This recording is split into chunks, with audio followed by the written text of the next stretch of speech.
Hello, everyone. It is Dawn Fisher of Morning Glory Needleworks. Welcome to FlossTube number 11. I'm so excited. We have a lot to go over. First, I want to, again, as always, thank everybody who has subscribed, commented. This last video got a lot of good comments. I appreciate it. And anybody who liked or, clicked on the like button for my channel.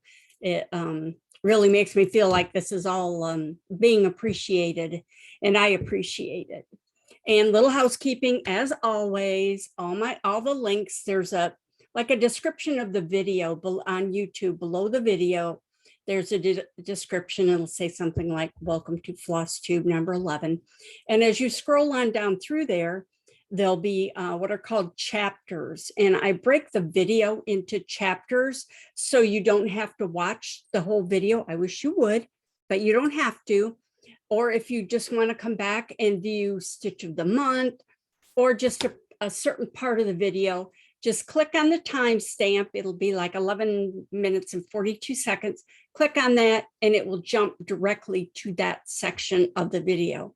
So save you a little time. And again, I hope you watch it all.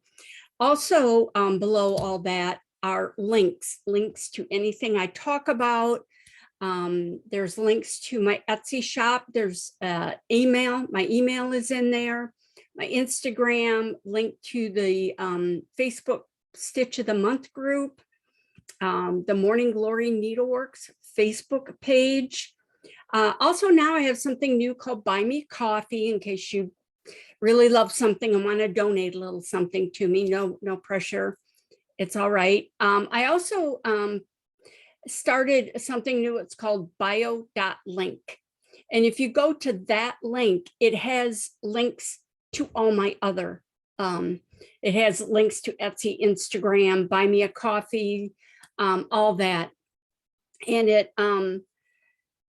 it just kind of consolidates everything down into one area. So if you just want to look at all the stuff I have, click on the bio link, and from there you can go to everything else. So it's the 1st of June, 2022. And again, I'm very excited. We're going to draw a winner of everyone who commented on my last video when I reached my goal of 100 subscribers.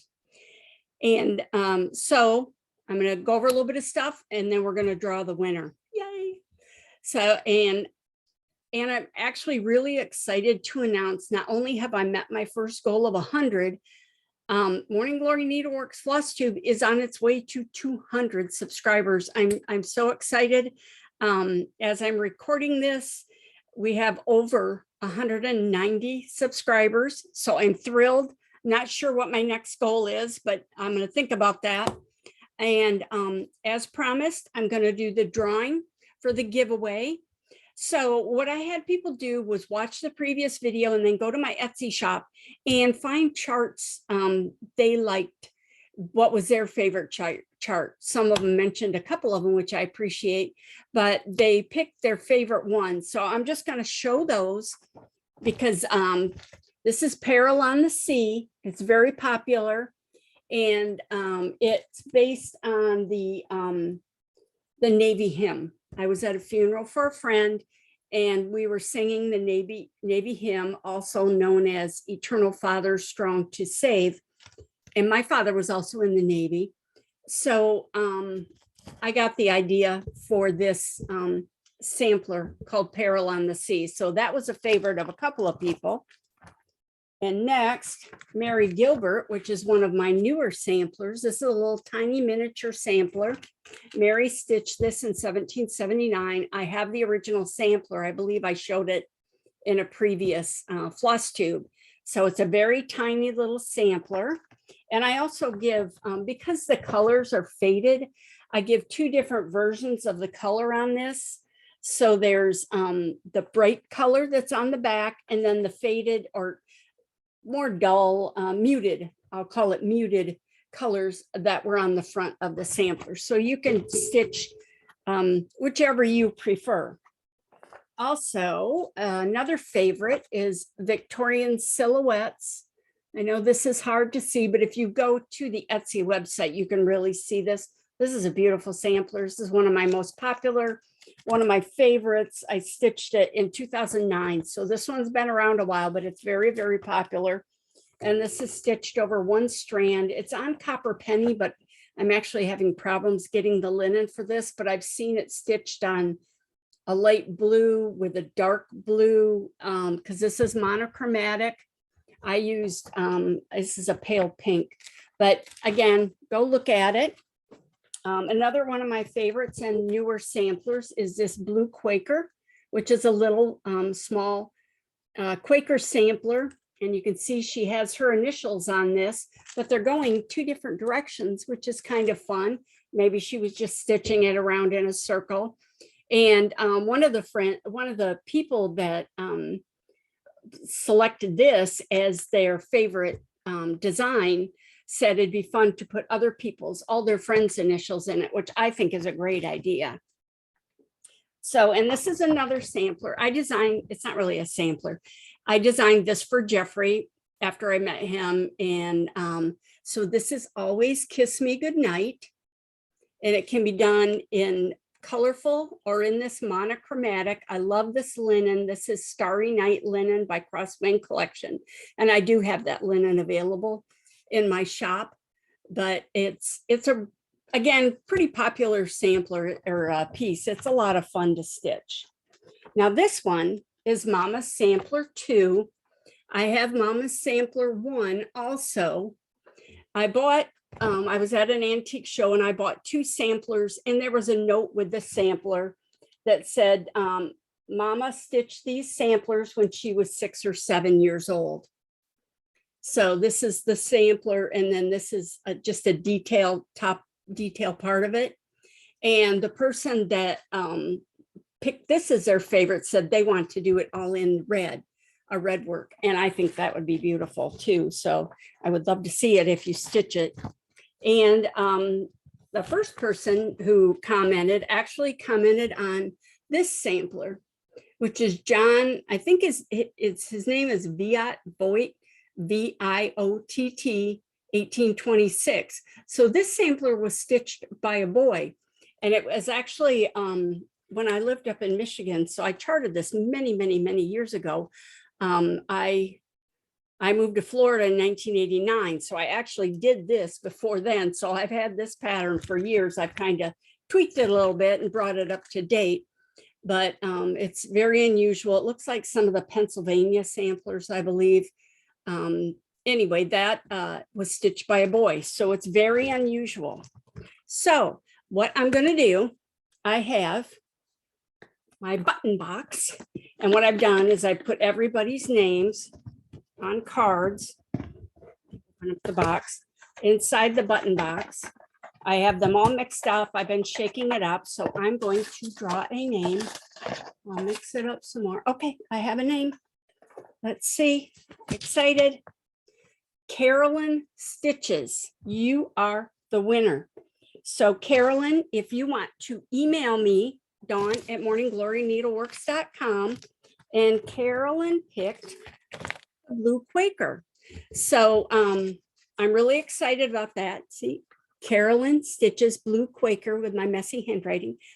But if you want to email me, I can either mail you this, just regular mail, or I can send it as a PDF file. So email me, send me your information, and let me know if you would like this emailed to you or sent. So again, thank you to everybody that commented and subscribed. I'm just thrilled. So like I said, I'm going to set a new goal. It will be a little higher this time because I need to up my game.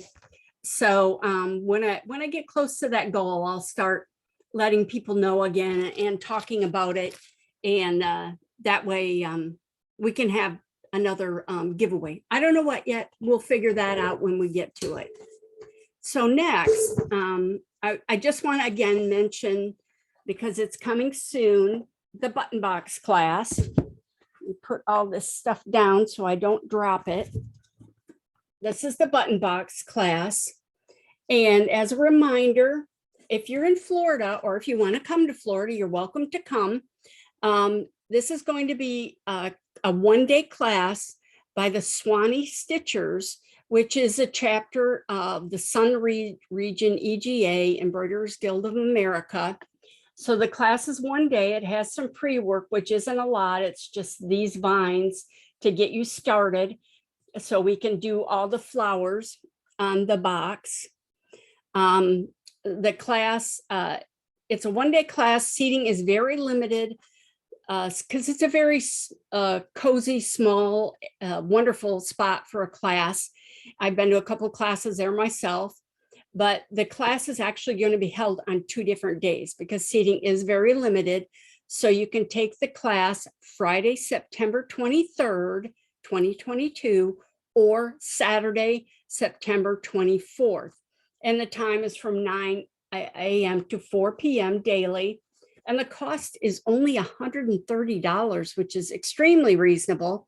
And that includes the class, my teaching, the kit for this, and lunch. So the class will be in Trenton, Florida. And registration did open May 15th. So be sure to register as soon as possible. You don't want to miss out.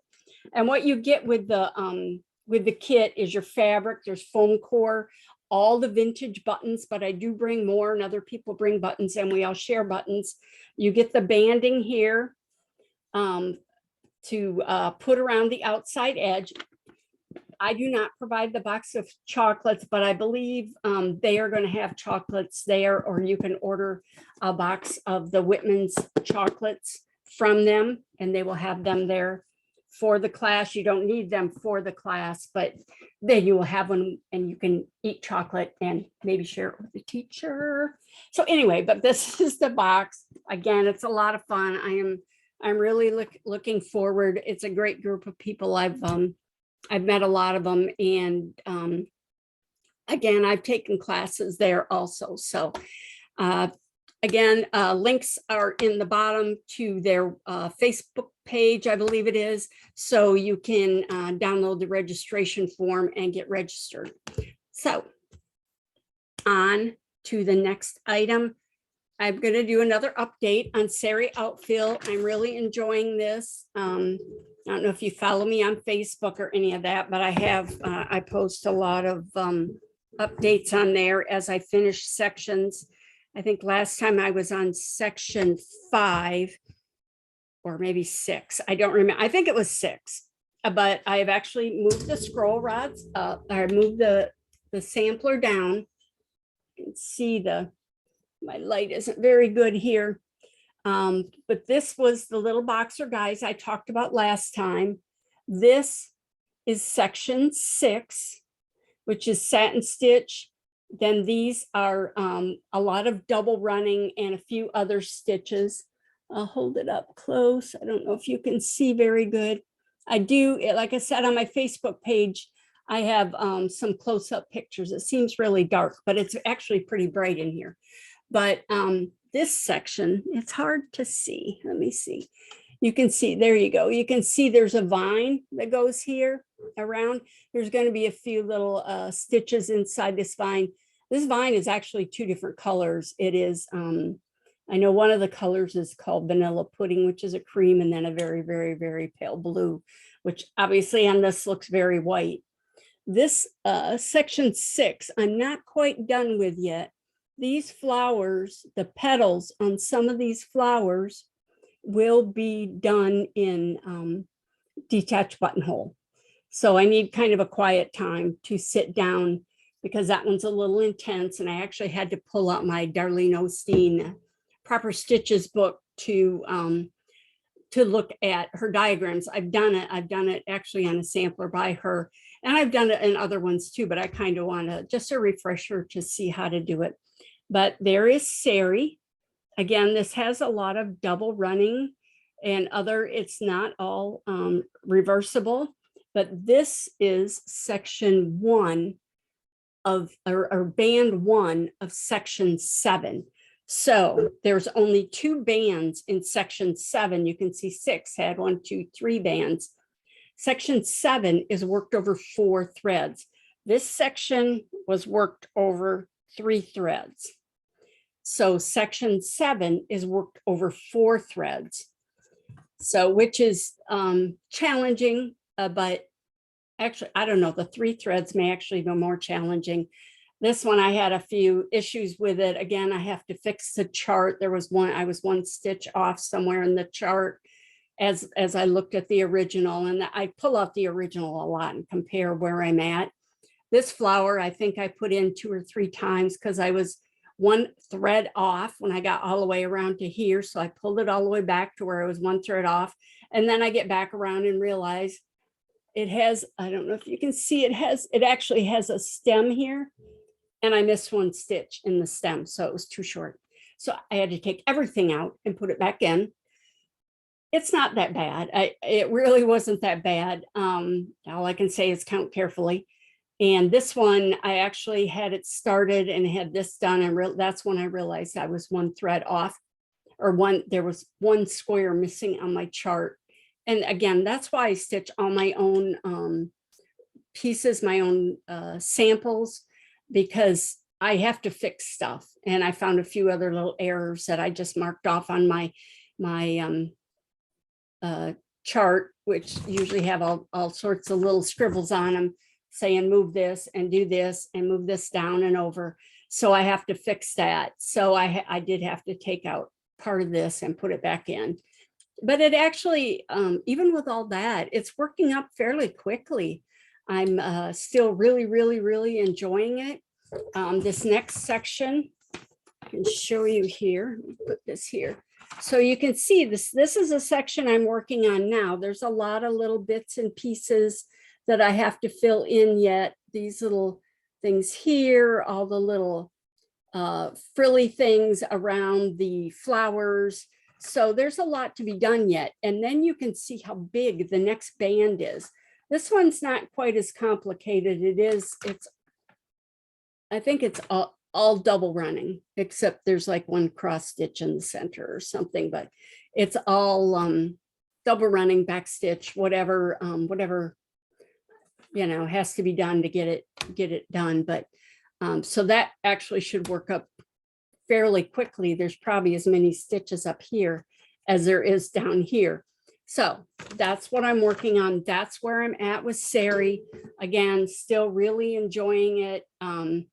She's every once in a while I pull out the original and lay it down next to it, and it's pretty close to the same size. If you don't remember, this is 46 count linen. I coffee dyed it myself, and it's about the same size as the original sampler. So again, I'm enjoying it. So next, I want to talk about the stitch of the month. It's the first of the month, so we're going to do a stitch of the month. And I got to thinking, if since I'm doing so much double running in Sary Outfil, I think it's a good time to do double running stitch. So what I've done, if you remember last month, I came up with a little sampler to actually work your stitches in, so you can practice and you'll have a finished piece when you're done. So here is the stitch of the month. This row down here is double running stitch. So this is what we're going to go over, and I'm going to show that to you. So this updated sheet will be available on the Stitch of the Month Facebook page for download. It'll be a PDF download. And then you will also have this, which talks about the double running stitches. And this is a pretty good diagram. I've actually diagrammed these first 2 motifs in this band. So you'd have to, do another section of them. But it's a pretty detailed diagram. I just want you to make sure you can do it. And I will tell you, if you want to do it in backstitch or whatever you want, that's okay. I don't care. It's just you could try it. Just try to do the double running and see if you like it. Also, when I started stitching mine, I'll show you mine in a minute, I actually didn't have all the floss. These are kind of just floss colors I like. I picked like 2 shades of blue, 2 shades of red, a yellow, 2 shades of green, and just to give a variety of colors. You are free to use whatever colors you want. But when I was looking around for some colors, I actually picked up this. This is Sulky Threads. If you have not used Sulky yet, they're wonderful. They're like it's Sulky. These are Sulky 12 weight cotton petites, they're called, and they're on a spool and they're great. These colors are actually, this is actually the colors you get with the button box kit. I just happen to have these laying around. So these are the exact colors for this button box kit. But I just love working with them. You use one strand. You don't have to strand your floss. It's easy to start and end. I have another spool here. The little, there it is. The end of these actually pops up. See how it popped up? And the thread wraps around the end. So, and both ends pop up like that. So if you have a piece left over when you're done stitching, you just wrap it around, close it back up. So this is the end of this thread. So I just wrap it around, pop that back down, and now you don't have like loose threads hanging off of stuff. So this is a different color. This is 12.93. I don't know what. I had this for something. I think I got it as a in one of my goodie bags. But anyway, this is what I chose. These are the colors I chose. Again, 2 shades of blue, 2 shades of green, 2 shades of pink, red, a yellow. And then I have this has this wonderful, it's like an over dyed, I call it like it's very hard to see the colors, but it reminds me of spring. It's very pastel. There's a pastel blue. It goes from pink to yellow to blue to green, just very springy, very Eastery, I guess I would call it. But I decided since that was in the packet, I might use that for a few things. So what I've done, if you want to use Sulky, what I've done on the directions here, I have put the Sulky numbers in parentheses. I didn't put the name of the color. I just put them in parentheses. So if you want to try the Sulky and get some of the Sulky threads and try them, the colors are on there. Again, use whatever colors you want, use whatever fabric you want. I actually dug through my one of my bins with all my linens and found this piece of 28 count linen. It's like maybe 4 inches wide and 4 feet long. Obviously it was an end piece from something, but this is my Stitch of the Month sampler. Now this is, the pale green is kind of hard to see with the light. And I actually, on the directions, I call for stitching these in pink, but I did them in that wonderful over dyed, it's called 4102. I think it's called Spring Garden, but I did my flowers in that. So you can kind of see the color changes there. But down here is the, what we're going to do as double running. Now I want to show you, this is the back, and you can't tell it's the back because that is double running. And again, you don't need, if your back is not going to show, don't worry about it. Just, try it, do the best you can. I enjoy it. To me, it saves a little bit of thread, and to me, it's kind of a puzzle to figure out how to work your way around doing the double running. So what I'm going to do, I'm going to pull up a little PowerPoint. I always use the PowerPoint to teach with. So I'm going to show a PowerPoint and talk about the stitch and a couple little fun things, historical things. And then after that, I'll do the live demonstration so you can see how I actually work the stitch. So let me pull up the PowerPoint and then we'll talk about that.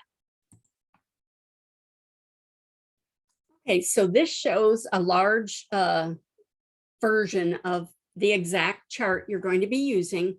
And I just want to talk about double running. It's also called black work. It's also called Holbein stitch. And it's also called, it can be called Spanish work, Spanish black work. I have a ton of books on this. Like I said, I love it. I've taken a lot of classes in it. And I just want to talk about the history a little bit again. So this is my favorite saying. I use this a lot when I teach black work because people think black work, oh, it must be black, or it must be this. It has to be done in black. It has to be done this way. So this is my favorite saying. I took a class. I'm sorry, I can't remember who it was from. It was many, many years ago. And this was a saying she had. So black work is black, except when it isn't. Black work is reversible, except when it isn't. Some areas are not reversible and can't be done reversibly. You just want to do them as neatly as possible. And black work is counted, except when it isn't. And what I'm going to show you next, you can see what, you'll see what I mean. So this is what is called the Holbein stitch. And why it's called that is because this artist, Hans Holbein, did these paintings. The painting on the left, it's Jane Seymour, and he did these paintings and they are so fine, you can actually chart this needlework. This is the cuff of her shirt, her blouse. You could actually chart this and stitch from this. And it's funny, I went back to school. I actually went back and got my degree when I was 50. I got a business degree, but I took as many art classes as I could. I was at a liberal arts college, so as many art classes as I could squeeze in as my electives I took. And in one of our art classes, we had to talk about an artist. And I actually wanted to do Van Gogh, but of course he was picked quite quickly. So I picked Holbein, and I actually brought this up in the PowerPoint, and we had to, write a paper and then give a PowerPoint to talk about the artist. And I actually brought this up, and my art instructor did not know this. So that made me feel good that I knew something she did not. But this is why it's called the Holbein stitch. So this also is by Hans Holbein. This is Simon George. I don't know who he is. This is from 1535. I don't think there's a year on the other one. No, Jane didn't have a year, but this one was painted in 1535. And you can see here on his collar, this is black work. So they wanted it reversible.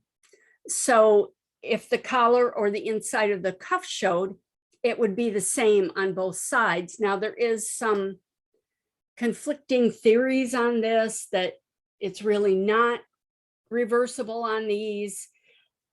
I don't know. I'm sure there are people that know if you go to a museum and look at some of these. A lot of this stuff is actually from Wikipedia. There's some stuff in Wikipedia on black work. So if you want to, learn a little bit more, and then they have a lot of links and a bibliography on where to go to learn more. Black work is just phenomenal, or double running, whatever.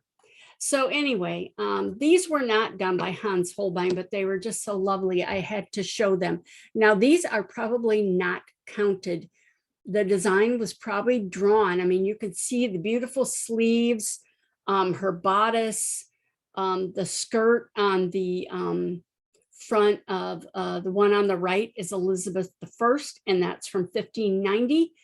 And the one on the left is Mary Cornwallis, and that's by George Gower, and he stitched that around 1580. But aren't these just phenomenal? Wouldn't you? I don't know where I would ever wear it, but it's so beautiful. And if you ever join EGA, there's a lot of classes on black work, or you can find so much. I don't know what we did before Google, but I guess I bought a lot of books, but I still buy books. But anyway, this is black work. also known as double running and Holbein stitch. So that was your history lesson for today. I just like to share this knowledge. I hope if you like that, let me know. I just like to give, like I said, a little bit of the background. So again, this is double running. So what we're going to do when you stitch this, you're going to work every other stitch and then come back and fill it in. So here is your diagram. Don't be scared by this. This is numbered. There's arrows saying which way to go. I tried to make it as big as possible on the sheet so you could see it. Most of the time you will not have this detailed of a diagram. You will just have the chart. And from that, you can figure it out. So I kind of go around and figure it out. I don't always do it in double running. If I don't have time or if I don't want to have to think that hard, I don't. But if I can, I do try to do it in double running stitch.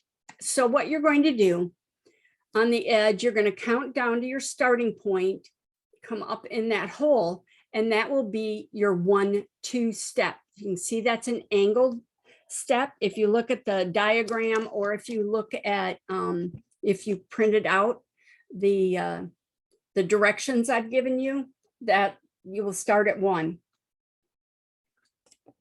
You have to excuse me, I'm doing a lot of talking here. So you're going to come up at 1, go down at 2. Now you're going to angle up under these stitches. Now on this chart, again, on the chart itself, each square represents 2 threads. On the diagram here, it shows you the exact threads you're going to go over. So 1, 2, you're going to go over those 2 threads at an angle. You're going to go under these gray threads and come up here and do 3, 4. Now, what I like to do is do all the little curly cues and tendrils and extra things, and then come back at the end and fill in, which is what all the gray stitches are. So what I'm going to do is we're going to come up and do this little tendril here in the center of the cap of the acorn. So you're going to do 3, 4, and then you're going to come up straight up, go 5, 6, straight across, and then straight down and come up at 7 and do 7, 8, and 9, 10. And that's your first side of your tendril. You're going to go around, do the other side and come back. There's 15, 16. Now for 17, you're going to come up in the same hole that you did for 3, 4. And you're going to do it angled 3. So there's 17, 18. You're going to go under 2 threads straight, and then you're going to come up at 19. 19, 20 is going to be angled. Now we're going to do this little curly cue here. So you're going to go under 2 threads, do 21, 22, straight down, come back up, do 23, 24, and then finish it with 25, 26. So we're going to continue around, go across the top and go down the other side. So we're going to do 27, 28, do your next curly cue, go under 2 threads, do your little straight up and down stitch, 35, 36.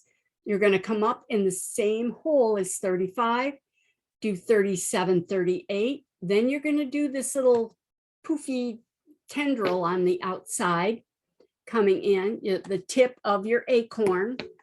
You're going to come down, do 45, 46, again, another straight stitch. You're going to do 47, 48. You're going to do your little tendril off to the side here. So you're going to go around, come back in that. You're going to go under these 2 gray threads. We're going to do an angled stitch. Now we're going to fill in the dividing line between the cap and the acorn itself, and this little line that goes down into the acorn. So you're going to come up and do 55, 56. You're going to do your little straight up and down. Well, it's kind of angled. You're going to do 57, 58. That's an angle. You're going to come up over here and share holes with 27 for 59, 60. Then you're going to come down, come back up in the same hole as 55, do 61, 62, which is straight up and down. You're going to go off to the side, do your little tendril and come back. Then you're going to do stitch 69, 70. That is your first journey. Double running is done in what is called journeys. So your first journey is all the white stitches. And like I said, I like to fill in all the little extra stuff. Other people do the basic outline first, and then as they come back, fill in all the outline or all the little details. Figure out which works best for you. So the final trip, the final journey in this acorn is going to be the gray stitches. So you don't have that many left to do. You're just going to fill in. So you're going to come up and do 71, 72, 73, 74. Just continue around until you get to 85, 86. That finishes your acorn. Now we're going to move down and do this little flowery thing. I don't know what it is. It looks like a flower with some leaves and a plant with some flowers and leaves on it. So we're going to come up here in the same hole as number 1. And if you look at the back of this, you'll see it is reversible now. Oh, also, I should mention, I usually start these with an away waist knot. That way, when you're done, you can come in later and weave your threads in on the back. I'll show you how to do that when I'm demonstrating. And if I have to start a new thread, which I did with the one I worked, again, I started with a big long away waist knot. And what I did when I ended my thread, I just pulled it out. I did not weave it in. I waited till I was done with the entire band. And then I just went back and wove in the ends of the threads. Sometimes that's easier to do. Some people, depending on what you're using to stitch with, people can, some instructors recommend a sharp needle, threading up with a sharp needle and piercing the other threads. I tend to like weave in between the threads to end it. That way, just when you're done, it's just easier to do them all at once than to try and do them while you're still working the stitches. So, and you know, it depends on how big the piece is. This is fairly small. Now I will say on Sary, because of the silk, I do weave it into, and there's so many different colors. This is only one color. And I use the deepest red on my sampler. It's beautiful and blue. You can use whatever color you want. You just want a good contrast. But anyway, I did weave them in as I went because there were so many different colors. Back to the base here. So what you're going to do is do every other stitch. Again, you can see the gray ones. Those are your finished stitches. And you're not going to finish that base row until you do all 4 motifs across the row. There's 2 acorns and 2 of the little flower plants. I have just diagrammed one. So you just want to get down, count the correct number of stitches over to start your little flower here. And what you're going to want to do is do these 2 little leaves off to the side. It starts with 97, 98. You're going to do your leaf and go back in. So that's 99, 100. Then you're going to work your right side. I worked the left side first and then worked the right side. Then I did the first stitch of the stem. Then, so that's 105, 106. Then for this, the next one up, you're actually going to do the little straight line first, the little straight line of the leaf. You're going to do that first, 107, 108, and then come back down in. So work each side. You always want to work your stem last because otherwise it does not work. The reversible will not work. So you're going to come up and do each branch off to the side or stem off to the side, and then work around every other stitch and back to do your little flowers or buds here, and work your way all the way up to the top. You're going to go under these last 2 stitches. So you do 157, 158, and then you're going to work your 3 little tendrils off to the top, and then you're going to work your gray stitches down. And then you're going to, once you get all the way back down to the bottom, you're going to go off to the side. I don't have the numbering all the way off to the side because again, I didn't want to do that, but complete the entire row before you fill in your base stitches. So when you get all the way to the end and go over your one stitch, just like it shows on here, then you're just going to come back in and fill in the gray, every other stitch, and then you'll be done. And you can weave your thread into this baseline. So I hope that makes sense. That I'm going to stop and I'm going to demonstrate, and that should help help you see how this works. And again, I really hope you'll try this. It's fun. If you don't like it, you don't ever have to do it again, but please just try it and see if you like it. So here we are. Again, this is my little plastic canvas I like to demonstrate on. Let me get the focus, see if that helps. So what I've done now, I did a waist knot here, but it's very close because I'm not going to weave this in on the back. But I'm just going to show you probably the acorn just to give you an idea of how this works. But again, I really enjoy this, but maybe it's because I have like an analytical mind.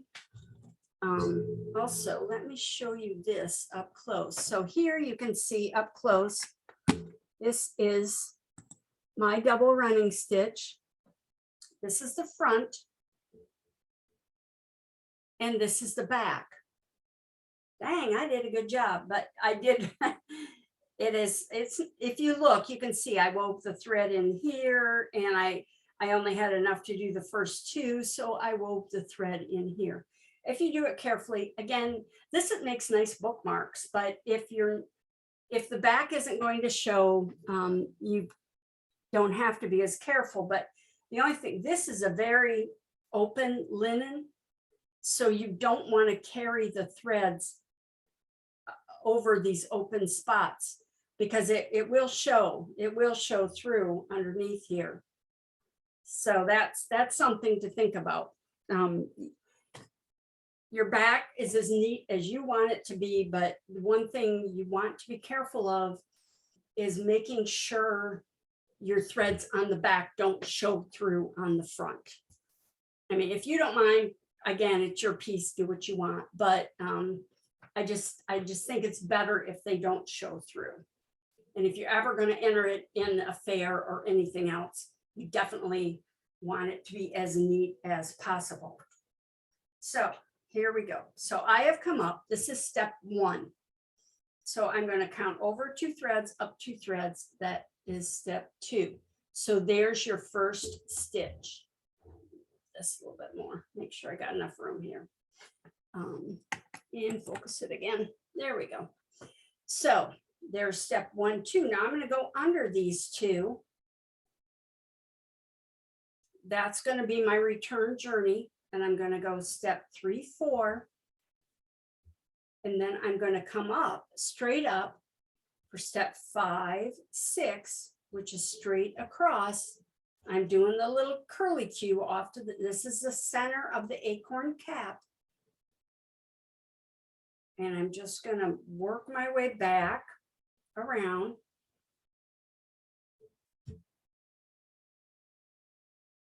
That. So there's one side of the little curly Q. Now I'm going to come over and work the other side. That is step 11, 12. Now I'm going to work my way back. That is 13, 14, 15, 16. And there is your little curly Q. So now I'm going to start around the cap. So this is 17, 18. Go under that one. And 19, 20 is angled. Now again, we have a little tendril curly Q off to the side. So we're going to go, go under 2, over 2, and come back around and fill in. So there is the first tendril on this acorn.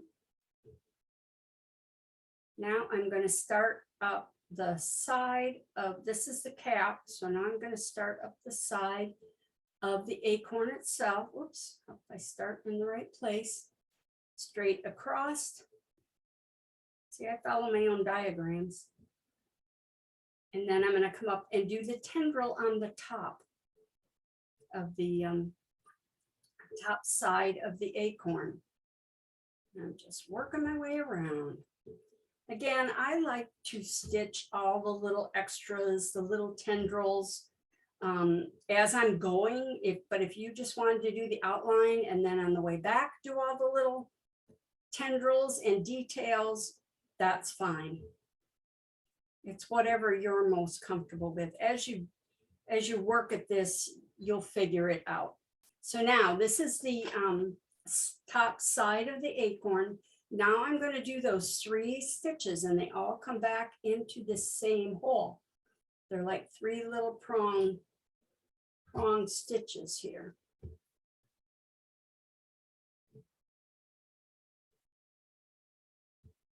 Okay, now I'm going to do the other side. So I'm going to come down 2 threads. This is 45, 46, 47, 48. Now I'm going to do this little tendril to match the other side. I'm going to come up here. This actually matches this one here. I'm going to come up, go down, do this side. Now I'm going to work my way back to the side of the acorn. Now I'm going to count down here, angle 2 threads. I'm going to do diagonal thread. I'm going to take the little straight stitch in the center.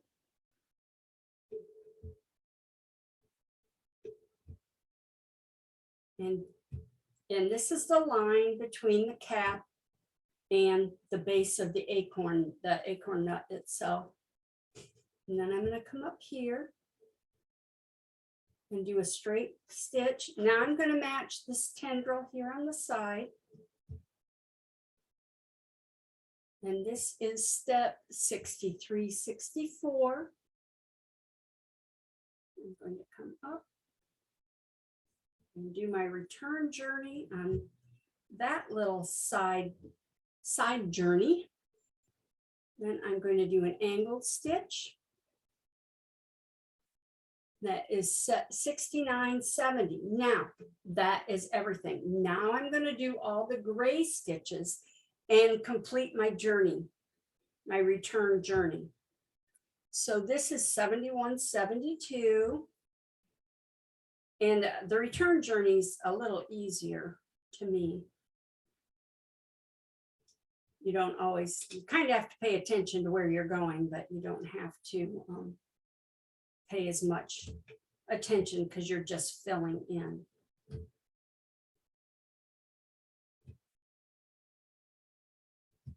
And see, my little acorn is starting to look like something now.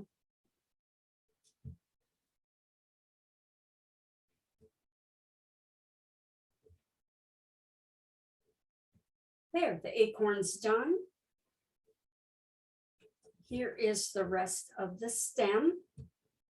So now what I'm going to do is come up in this same hole. I don't have very much thread left, so I'm just going to show you, and you just do every other one to get to the next motif.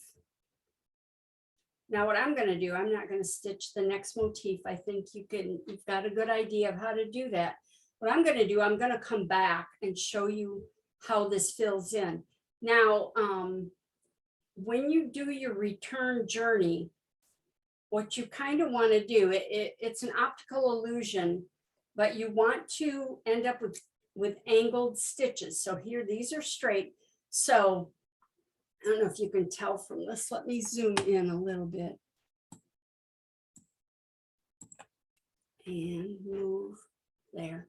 So what I've done, you see I've kind of come up above that thread. And then what you want to do when you go down, this is when you're doing a straight line. It's an optical illusion. It will make your lines look very straight. So you want to come up above this stitch and then go down below the next stitch. And it will make your lines look straight. And some people, it depends. Some people show you to split the stitches, to use a sharp needle and split the stitches. That's not how I do it. It's however, you learn to do it. So again, I've come up above this stitch and I'm going to go down below that stitch and above that stitch and below that stitch. So there you have it. This is very large, so it doesn't look real smooth, but take my word for it, it will look smooth. So there's a couple different ways to end. I don't have a lot of thread here, but I often just weave. Sometimes I pierce the thread because you don't want this coming unwoven. Now, if this, most of the time, this is something that's not going to get a lot of use. You would not normally be off to the side like this. I just kind of weave over and under. Some, you can also get a sharp needle and pierce the threads, but you can see you can't, even with this heavy thread, it's hard to see. You would not do this on the front. You would do this on the back. I'm doing it on the front because I don't want to have to flip my whole thing over here. But that's how I end it. Go as many as you feel comfortable. Again, if you get a sharp needle and kind of split your way through the threads, it will hold it much better. But you can see, you really can't tell where I wove that back in. So there is your double running. So I'm going to come back and close this out. If you ever have any questions on any of this, please email me or message me or something, and I will help you the best I can via email and chat.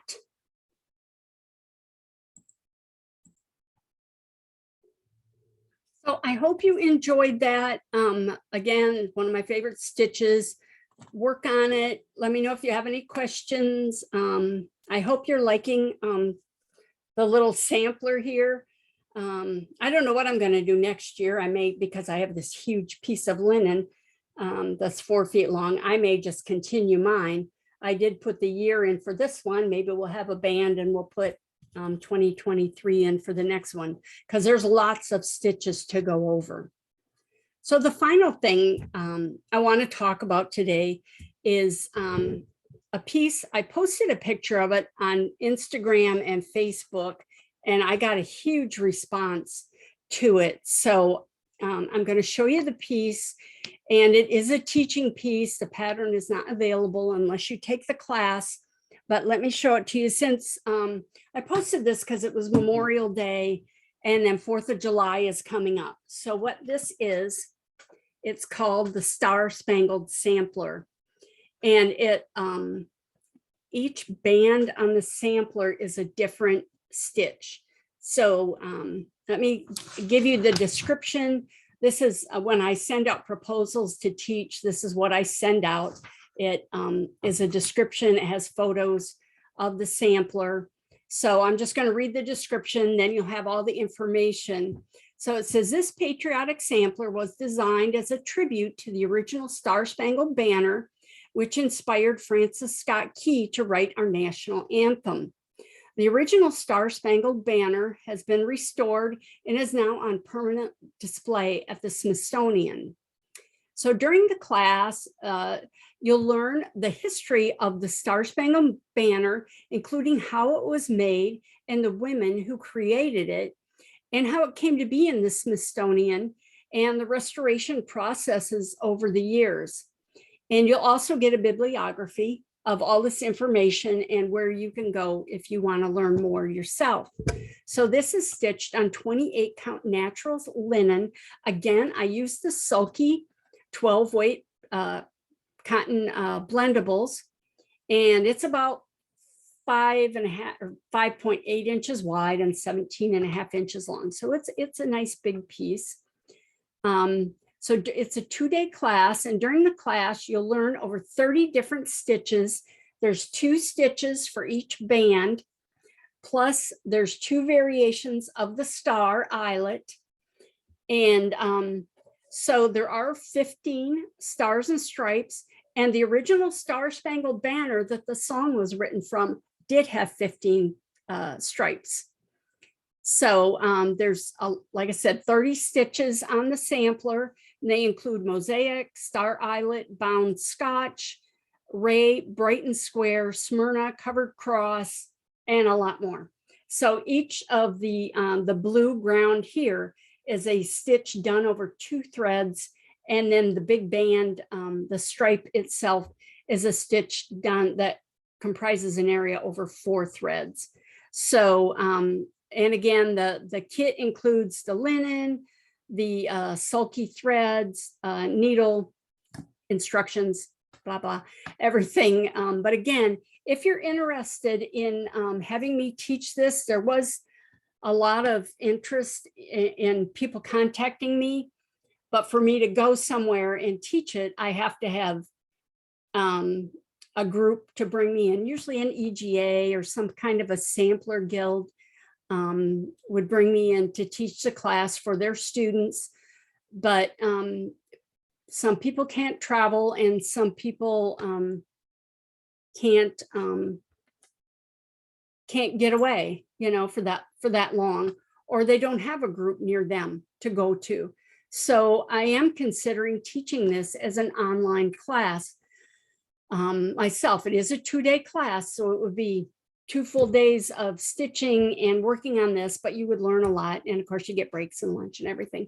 So if you're interested, you know, comment below, email me is probably the best way to get a hold of me.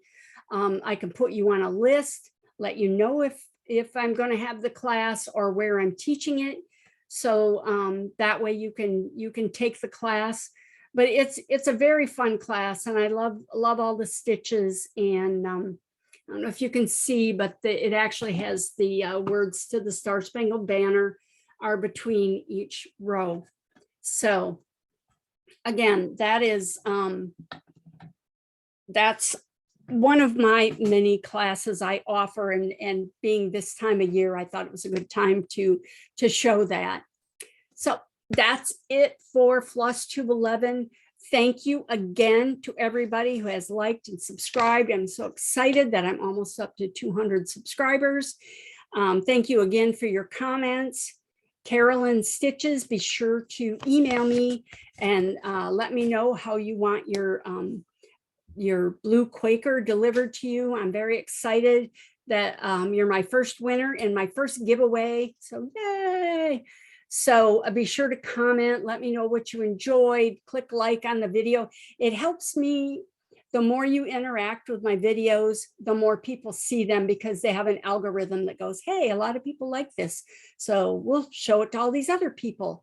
So again, let me know what stitches you want to learn. Let me know if you enjoyed the double running stitch. Next month, July, we're going to have another stitch. So what do you want to learn? I'm here for you. I'm trying to make everybody happy. So just be sure to let me know. Again, all the links are posted below the YouTube video on the page. So you can come visit me, join Stitch of the Month Club, and you can get these, that's where you can get these handouts with all the diagrams and all the previous stitches of the month. So again, thank you so much for subscribing, and I will see you again on the 15th of June.